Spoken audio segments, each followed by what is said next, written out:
From the Windows, Doors, and More Studios, your one-stop shop for all your kitchen and bath needs. The Pat Miller Program. WOWO, 92.3 FM and 1190 AM. Depend on it.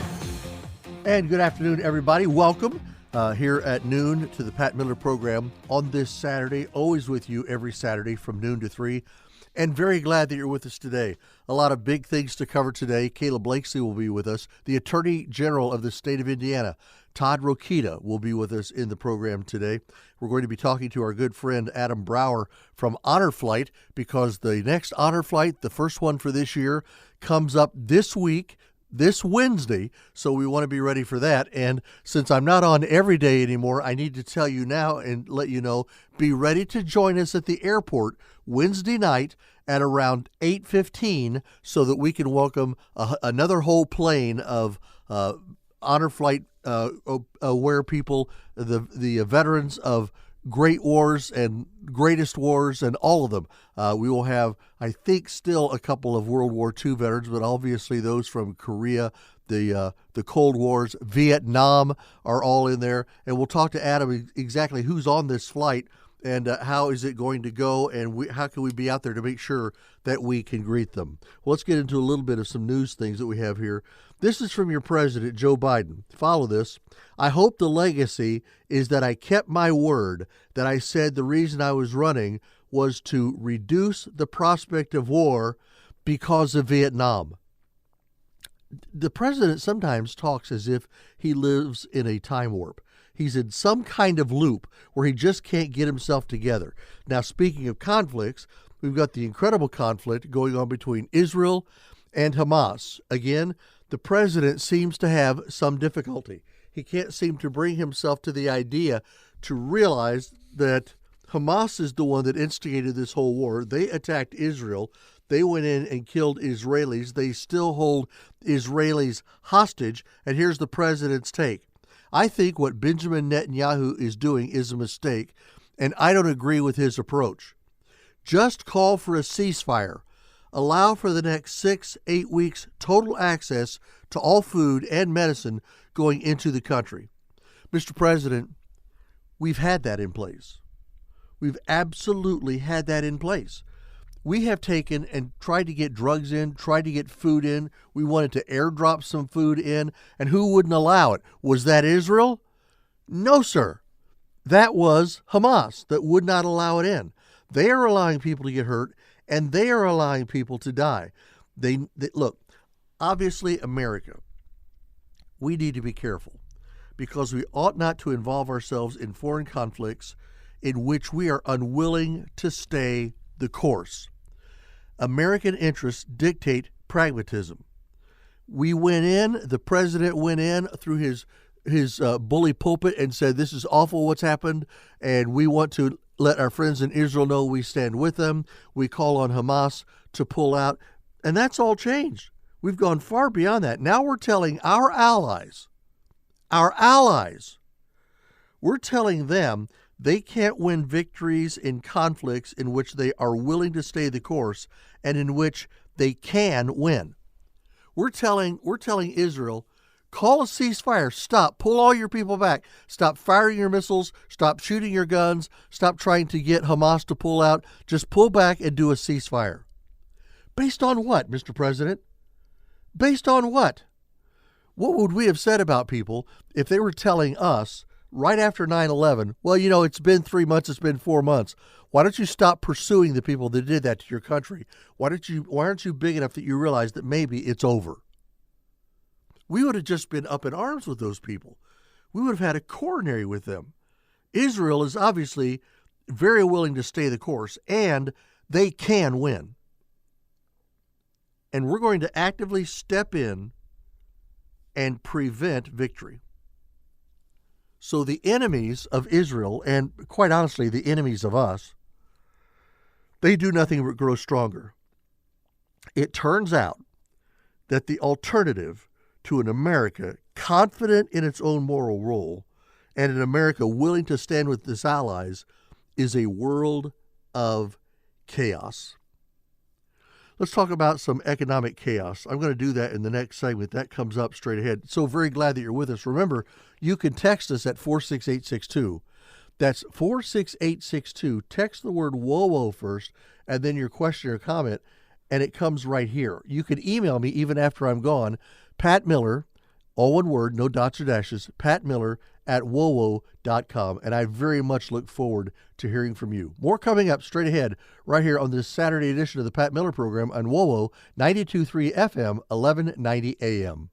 This is the Pat Miller Program on WOWO 92.3 FM and 1190 AM and on the WOWO app. Hey, welcome back on the Pat Miller Program. Very glad that you're with us. And I want to move on a little bit. We were talking about the president and some of his friends and some of his claims of what it is that needs to happen in the conflict in Israel. I think it's a little pompous and a little over the top that we're now ready to tell Israel, who is our greatest ally in the Middle East, how it is they're going to conduct their war against the people that attack them. Let me say one thing real quick. I meant to move on from this, but I just can't. Israel has historically been our greatest ally in that region, bar none. They proved it during our conflict there in the desert, which went over about 10 years against Iraq and Iran. But now we're telling them, hey, you need to back off. You need to stop defending yourself. You need to forget all this nonsense. I don't know that we're ready to do that. I don't think most Americans realize what it is that we're telling Israel to do. But I will tell you one thing, and I think this sounds simple to say, but I view it as the crux of the problem. To our president, to his staff, to the people that are operating the military in his name, they don't recognize Israel as not only our greatest ally, I don't think that they're recognizing Israel as an ally at all. When you can pick up the phone and you call Benjamin Netanyahu and you can say, you guys need to back out. You need to give it 6 weeks, 8 weeks, so that all the medicine and all the food can go in. Can I just say this? We've been begging to let the food in, to let the medicine in. Israel tried to take it in. They wouldn't let them. And if it does get in, Hamas makes sure that the people of Gaza do not get it. They don't get the food. They make sure that it goes to them because they want their soldiers to be well fed. They don't want that to be a problem for them. And so that's what it is that they're trying to do. I don't know that we're viewing Israel with even as much love as we're currently viewing Hamas. We actually seem to have more compassion for Hamas. Do you realize that some of their kids might be dying there? Do you realize some innocent people might be dying? That didn't seem to bother you when Hamas was going through the fence and pouring into Israel and killing their young and raping their women. That didn't seem to be a big issue for you. But now that the shoe is turned, when will you stop listening to the squad, Mr. President? When will they stop dictating what it is that you think and what you feel and what you're going to do? I've got to think that the squad are jumping up and down and kicking their heels, and they are thrilled that the United States is now almost accepting a position that in this war between the attackers and those that were attacked, that between those two, we are now ready to say, you know what, we think maybe Israel is in the wrong, not the other way around. Israel might be the one in the wrong. I think we're in very dangerous territory here, folks. I genuinely do. And I'm really concerned for where it is that we find ourselves. Well, let's talk about the same president, but let's talk about another problem. Let's talk about the economy. Joe Biden said, we have dramatically reduced inflation from 9% down to close to 3%. Well, Joe Biden was the one who caused inflation to spike to 9% in the first place. And by the way, it's behind its recent rise back to 3.5%. So when he came out and bragged that we're down to 3, no, you're at 3.5. And you had to come down to 3 because you blew it up to 9%. That's the big problem here. I don't think our president well, I know our president doesn't understand. Tammy Duckworth, Democrat Senator, Illinois, had to put her big foot in it. She said Trump was terrible for the economy. Thank goodness Joe Biden got into office, because Joe Biden pulled us out of a potential recession. Really? That's how you're viewing this? Do some of these people listen to themselves? Do they hear themselves? Are they all just trying to interview for The View? They want to get on and have their few moments of fame? Don't know. Joe Biden said, I used to teach the Second Amendment in law school. From the very beginning, there were limitations. You couldn't own a cannon. I don't remember anybody trying to buy a cannon to defend their home. I can't carry a cannon, but I can bear arms. I've got 2 handguns. I can bear them. There are some weapons slightly larger than those. I can bear that. Can't carry a cannon. I don't think I can carry a bazooka real well. Press Secretary Karine Jean-Pierre said, when it comes to guns, it's the number one killer of our children. And she's correct. It is, this last year, the number one killer of our children. But why? Because of amendment-loving, gun-loving people that have guns to protect their families? Or is it because of thugs on the street in some places like Philadelphia or Chicago or Miami or San Francisco or Los Angeles, places where they already say you can't have guns here? And so it's becoming more and more difficult for the lawful among us, those that recognize the Second Amendment, those that want to do things the right way for right reasons. It's becoming more and more obvious we can't buy guns the way they do. Can't here in Indiana, but in other places you can't. And that's where the number one killer of children is guns. Kamala Harris, brilliant. Can you believe that laws are being passed that make it literally illegal to give voters food and water while they're standing in line? What are you talking about? And where are you? Where do you live, Miss Harris? Are you going without food and water, or limousine service, or police protection? Are you going without any of that? Jasmine Crockett, Democrat, Texas, she goes, just this past week, I don't remember which celebrity, but it was actually a celebrity, and I was like, I don't know that that's not necessarily a bad idea. What was the idea? Make the proposal that, to quote her, that black folk not have to pay taxes for a certain amount of time. What will that fix? What will that fix? Look, I expect the federal government to be there for me and to be things to me and to my family when I need it. That's why I pay my taxes, so I can count on a government that I support to be there. What is the push? That the only way that we can make blacks more common in their love for America, and that we can make blacks more comfortable in their citizenship in America, is to make citizenship for them easier than for anybody else. What are you going to do, Ms. Crockett, if you're talking about somebody who's half black? So would they not have to pay taxes for half the time as somebody who is fully black? I know I'm sounding stupid now, but I'm just taking their stupid premise and I'm trying to make it work. We're going to do an article here a little bit later in the program about men punching random women in New York City. And the Salon headline says, men punching random women in New York City, a desperate last gasp of the male rage fueling MAGA. So some guys go totally stupid, absolutely totally stupid, out of control, and they're starting to punch women on the streets of New York City, and it's Donald Trump's fault? Anytime they yank MAGA out and that becomes their thing, they just totally lose me.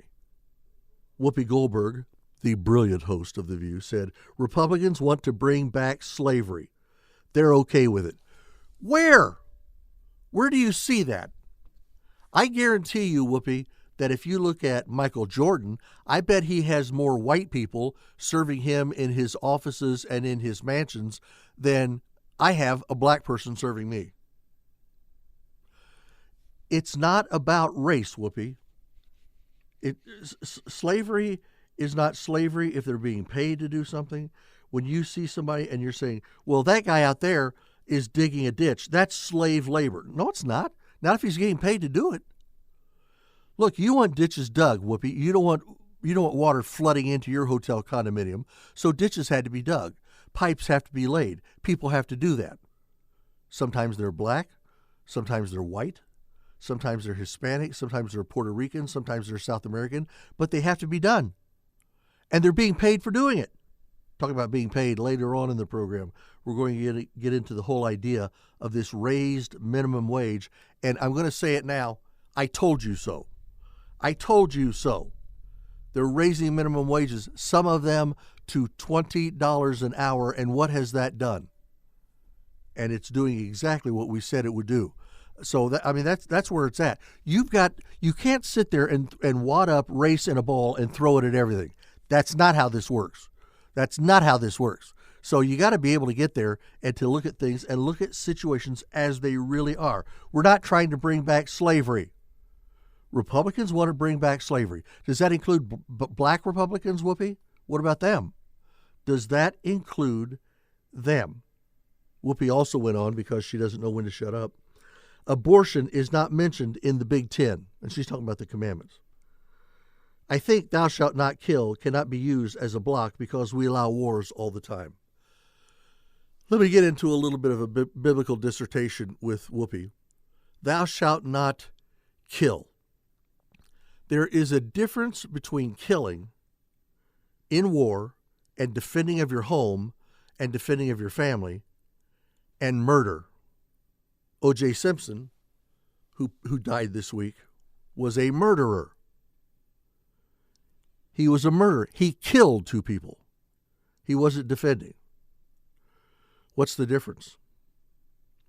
It is murder when you go after somebody and you deliberately kill somebody who is indefensible, nor did they give you the cause to kill them. You just murdered them. Abortion comes to mind. These people who sit there and scream and holler and rant and rave that Republicans want death, we want to murder people. Hillary started this conversation back when her, it takes a village. She pushed this so much. We've got to stop all the killing, all of it.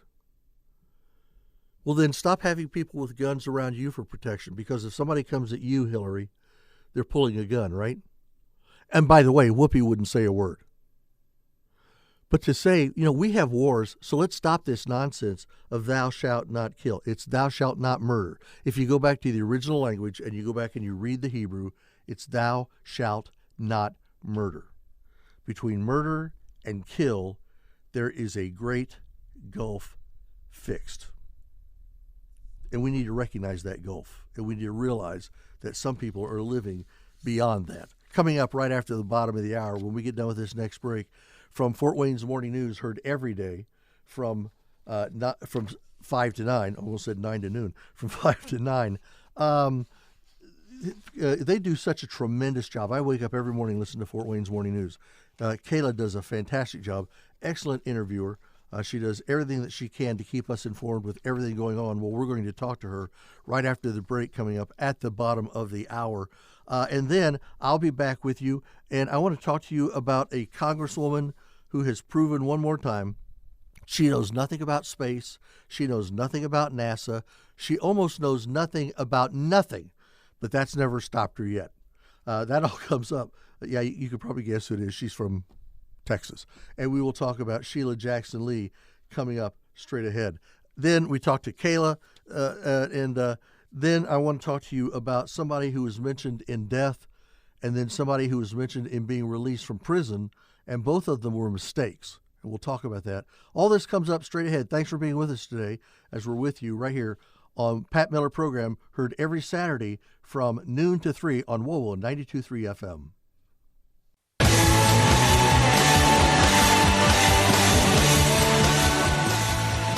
And welcome back. We have as our guest here, because I always try to have her every week, during the noon hour at the 12:30 portion of the program. It's the beautiful, the lovely, the talented, the inimitable Kayla Blakesley. Kayla, here you are. You've made yourself available for us again on this Saturday. How you doing? As always, it's good to be here, Pat. Yep.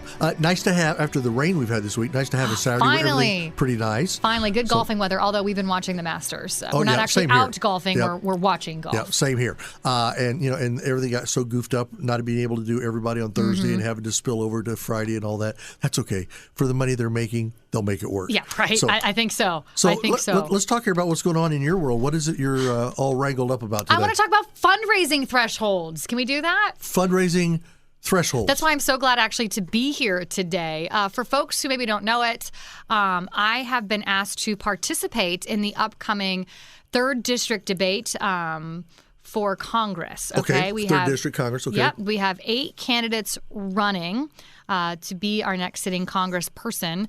And this, by the way, is the seat that Congressman Banks holds, but is now making a U.S. Senate run. Correct.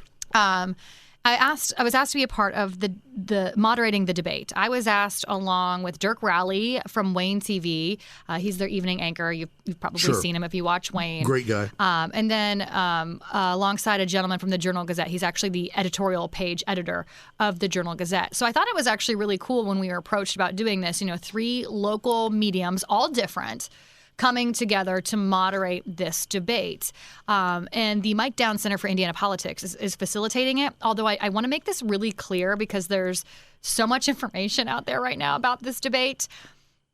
The Mike Downs Center has allowed us 3 moderators to make all of the decisions, okay, in terms of time, being open to the public, location, when and how it will be dispersed amongst residents, and that takes me to fundraising thresholds.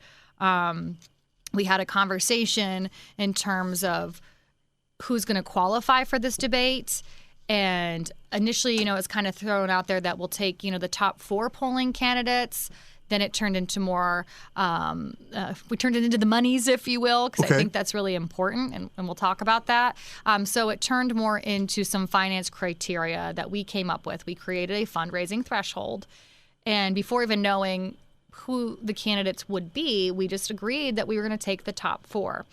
So the top half. The top half, because like I said, there are 8 candidates running in this race.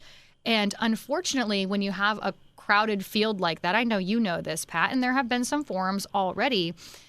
When you have that many cooks in the kitchen, it can get a little messy. Well, I was at the forum that was held Wednesday night up on Hillegas Road at the Classic Cafe, and all 8 were there. And they're all fine, but each person was given 15 minutes. Okay, it kind of drags on. It does drag on. I feel like there's at least some other forums that have occurred. There's a lot of back and forth. There's not a following of time constraints. It gets a little out of hand. And so that was one of the things that we had talked about, is narrowing down that field. And when you include a fundraising threshold, some financial criteria, that does help you narrow that field a little bit. Do you think that's fair? I think there's an argument to be made pro and anti fundraising thresholds, to be honest. From my point of view, as a member of the media, I do think it's fair for a couple of different reasons. For starters, again, just sheer time and resources. Not every facility or organization has the ability to house 8 candidates, to put forward 8 candidates, to interview 8 candidates and have an audience for 8 candidates, right? So resources is real. And you just said it. I mean, time is the other one. We're mapping out the timeline right now for this upcoming debate on Wednesday, and with 4 candidates, intros, outros, why you should be, our next sitting Congress member. Right now, it's only if the candidates behave, and follow time constraints. 10 questions. That's it. That's all we can ask. Yeah. So can you imagine if we had all 8 candidates? That would have been 5 questions asked. So you see what I'm saying about time. Yep. My final argument that I'd make of why a fundraising threshold is important, and I hate that American politics are about money, but welcome to the show, I guess, if you are a politician or you want to be one, is the fact that, to me, it informs me who is actually a viable contender, right? Who is going to be transparent, because I love to see where candidates actually get their money, who they're taking it from. Right. And furthermore, when it comes to fundraising thresholds, it tells me, and this is just me speaking, okay? This isn't this isn't you. I can't tell you if you think this way or not. I actually have no idea, Pat, how you think about these fundraising thresholds.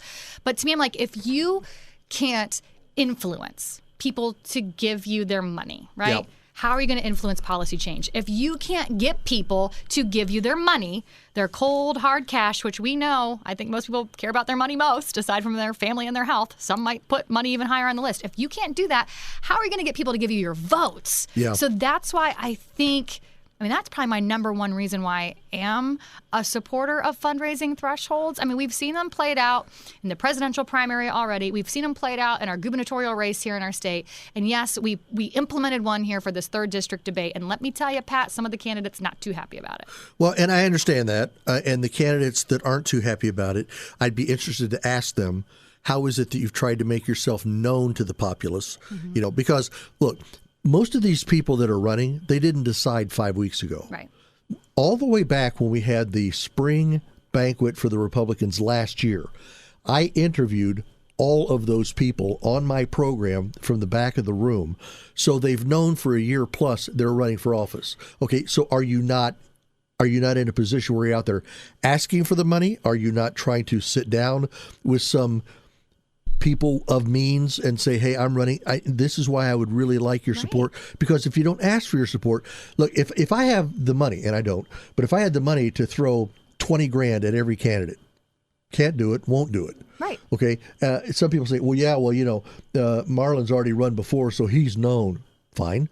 Some people would say, well, with the different people that are involved, with Tim is putting a lot of his own money in there. Fine. Right. Wendy is well known, but that's just because she was a judge. Fine. But somebody has said, this is a candidate worth putting money to them because we think they can make a difference. And I think taking those top 4 makes a lot of sense to me. I really do. It does for me in terms of all the reasons why I just listed: time, resources, transparency, and viability. Are they viable to actually get votes? I had on, so you mentioned, being able to talk to some of these candidates. I've been called out, WOWO has been pretty aggressively by one of the candidates on social media. And I actually had my producer reach out to this person to say, hey, you want to air it out on social media? Let's air it out on the air. Of course, we didn't hear anything back. They have no problem airing it out on social media. Right. But not coming to the air. However, Grant Booker, one of the candidates running for the 3rd, he was willing to come on. He came on my show last Friday to talk about this. Yeah. And his point was this, and he wasn't anti-fundraising thresholds. He's very much amicable about it and very understanding about them. But his point was he made an analogy about In-N-Out Burger and how when he first went, he just ordered the main kind of menu item that everybody orders. Right. Until he kind of got on the inside and learned there's this burger with some secret sauce kind of thing. So he went back, ordered that, and it was the best burger he ever had, right? Okay. So and I get what he's saying. You can't ever know about the best burger with the secret sauce ever if there's no... You don't know till you jump in. Right. You just don't know till you jump in. And let me just say this. Booker is a great guy. I think he's an astonishing gentleman. He really is. I now have met him 3 times. Mm-hmm. The cutest 2 sons in the world. His son comes up to me at the forum on Wednesday night and tugs my leg. And I said, hi, how are you? And he tells me who he is. And Grant says, do you want to tell him what happened with you last week? And he had just received Christ as Savior. Oh, my gosh. And the kid was just so bright-eyed, and all that. And Dad was so proud of him. But Booker just strikes me as an incredibly genuine guy. Yeah. And if nothing else, depending upon what happens here, this campaign might open the door for him somewhere down the road for this office again in a few years, or for something else. Yeah, I really think that it will. And I understood the point he was trying to make this morning, but at the same time, this is American politics. And if no one knows about your secret sauce burger because you don't have the funds to share about it, and only the insiders know, which that's kind of a whole different layer of conversation, that's, don't hate the player, hate the game. Like, I'm sorry, but if fundraising is wildly important. And that's why, when meeting with the other moderators, also participating in this debate, that's why I advocated for this fundraising threshold. So the Mike Down Center for Indiana Politics taking a lot of heat for this, Wayne TV taking a lot of heat for this. And I just want to be really clear and transparent. I am one of the ones who greatly advocated for this threshold. Yeah, well, and let me just say this, because I was at this forum the other night. All 8 were there. Each had 15 minutes. It became a very long evening. I think back 4 years ago to the debates that WoWo hosted, that you were the host and I was the moderator, and we had 3 candidates. We had a Republican, we had a Democrat, we had an independent. That was hard enough. It was hard enough to make sure that that question was answered accurately to everybody. If somebody tried to avoid it, I didn't let them. And you go back and you'd punch it again and all that. To fill that hour was tough. With 3. With 3. It's going to already be really challenging with 4, to be honest. Are you looking for an hour? We're looking for about an hour. The thing is with this debate, and this is also something we're getting a lot of flack for, and I don't care. It is not open to the public, and it is not live. We are recording it at 2 o'clock in the afternoon on Wednesday. Again, we're being really transparent about this. We're not hiding anything.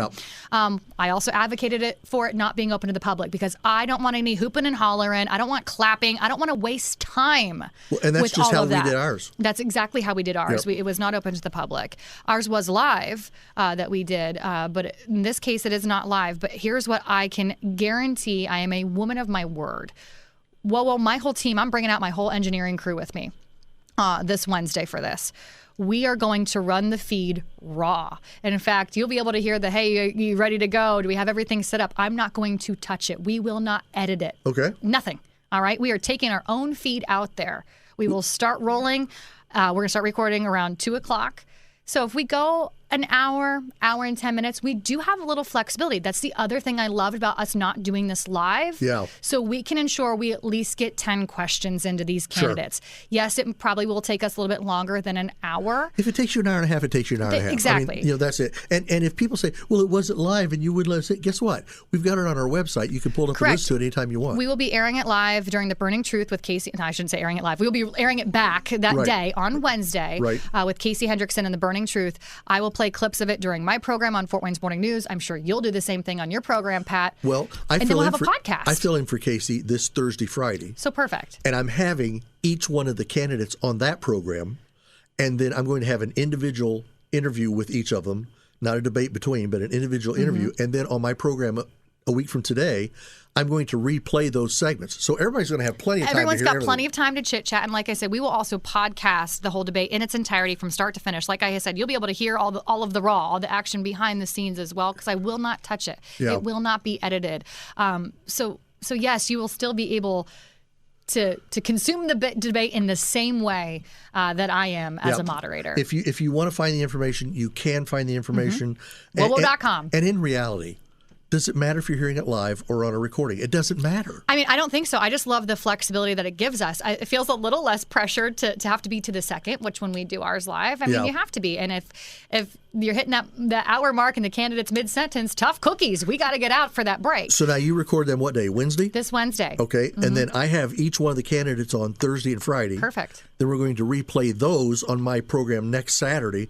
So you're going to get all the 3rd district you could possibly want between the two of us. Yeah, and I think that it'll be really telling what we do hear from these 4 candidates during the debate and how the other candidates who didn't qualify respond to some of those comments. Yeah. Like I'm very much looking forward to that kind of juxtaposition of the candidates in the debate, the candidates not in the debate. Yeah, there she threw out one of those 5-syllable words again.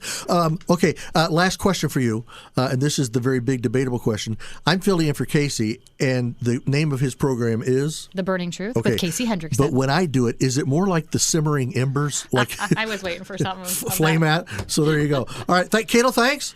Back with more coming up straight ahead. In fact, in the next hour, Adam Brower from Honor Flight Northeast Indiana. They're ready to fly again. And then in the final hour of the program today at 2 o'clock, 3rd District Congressman Jim Banks. All this straight ahead on WoWo 92.3 FM, 1190 AM. This is the Pat Miller Program on WoWo 92.3 FM and 1190 AM and at WoWo.com. Hey, welcome back. It is the Pat Miller Program. Our thanks again to Kayla Blakesley for being with us this morning and this afternoon, and we're very glad that she was with us. Always glad to have her on, and I think it's always good to make that tie between the morning show every day of the week and the Saturday show from noon to 3. So, Kayla, thank you very much, and have a great rest to your weekend. This is almost insane to bring this up, but Sheila Jackson Lee. Now, Sheila Jackson Lee is a congresswoman from Houston, Texas, that has always perplexed me as an individual. and she has always perplexed me by way of mental acuity. I'm not saying she's stupid. I'm not saying she's dumb. I am saying quite often she's ignorant. The difference is stupid or dumb means you don't know, and you probably don't have the capacity to know. Ignorance is something that you've never been told. There have been times when I've had guests on my program and they are experts of science or some expert of some political or constitutional segment of which I'm not fully aware, and in that instance, I can be pretty ignorant. Well, Sheila Jackson Lee is doing exactly the same. She was at an eclipse viewing event back on Monday. And I hope that you all got to see the eclipse. Some of you went down to Indianapolis or even farther south to have a better view. I think we saw a great deal of it here. But that being said, she was at an eclipse viewing event on Monday there in Texas, and she was talking to a bunch of teenagers out in front of the school at Booker T. Washington High School there in Houston. Ms. Lee, who is now 74, was talking to them, and she made the statement that the moon was made up of gases. Despite that, she wanted to be among the first who had a chance to live there. Let me say this again. She made this dubious comment that the moon is a collection of gases. She said the moon is made mostly of gases, so we can soon live inside it, unlike the sun, which is almost too hot to go near. Almost? The sun is almost too hot to go near? How about when you get within a few 100,000 miles of the sun, you'll burn to a crisp in whatever vehicle that you're in? Ms. Jackson Lee, please. Thank goodness you're stepping away from Congress. Made up mostly of gases? She said, and that's why the question is why or how could we as humans live on the moon? Are the gases such that we could do that? You do remember we've landed there before. We jumped up and down on the moon. The lunar lander landed on the moon. It's not gases, it's solid. Are the gases there such that we could do that? She said the sun is a mighty powerful heat, but it's almost impossible to go near the sun. No, it is impossible to go near the sun. She goes, and you're going to see in a couple of years that NASA is going back to the moon. She also claimed, now get this, that the moon gives off a unique light and energy. No, it doesn't. No, it doesn't. Where does the light of the moon come from? Well, there has to be a light. I can see it. It's lit. It's reflecting the light of the sun. It's reflecting the light of the sun. And then she gave an even stranger description for the reason that the solar eclipse was happening in the first place. I don't think we've been on the moon the last 50 years, so we will be landing on the moon. What you'll see today will be the closest distance that the moon has ever been in the last 20 years, which means that's why they will shut the light down, because they will be close to the Earth, making no mention of the fact it's the alignment of the sun and the moon together that caused the eclipse. I don't know about you. I want to be the first in line to know how to live and to be able to survive on the moon. That's another planet which we're going to see shortly. It's not a planet. A moon is not a planet. That is the moon that goes around the planet Earth. Other moons go around other planets. Some of them have more than one.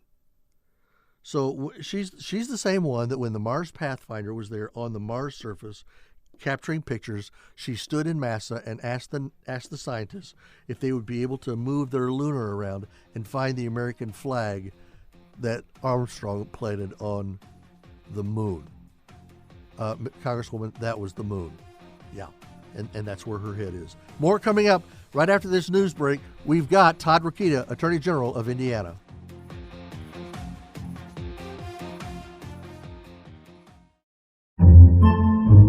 Podcasts by Federated Media.